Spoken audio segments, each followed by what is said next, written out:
Okay, so let's evaluate the integral here. So the first thing we're going to do is we're going to rewrite everything like this.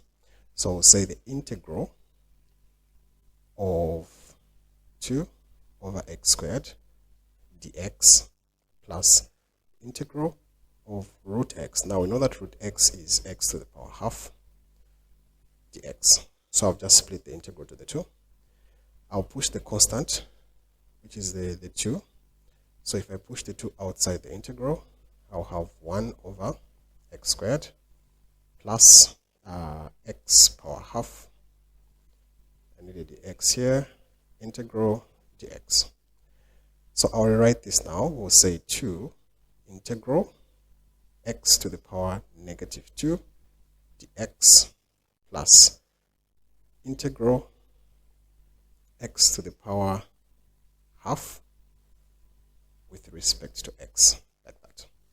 So to the power of x, I'm supposed to add 1 because that's the whole process of integration. So we'll have 2 to that x that I have there. I'll add 1 to it, like this. And the new power that I get should go in the denominator, like this. Plus, I'll do the same thing here as well. I have x power half. So to that half, I add 1, and the new power goes in the denominator like that as well. Since this is an indefinite integral, I'll add a constant of integration c.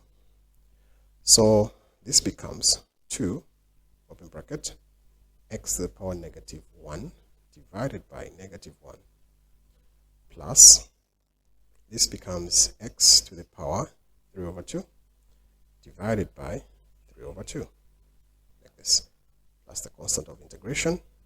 So I can push the negative 2 because of that negative 1. So I have negative 2 x to the power negative 1, like that.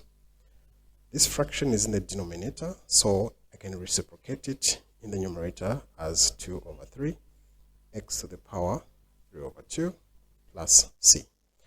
So this can give us negative 2 divided by x because of the negative power plus 2 over 3 x cubed in a square root plus c.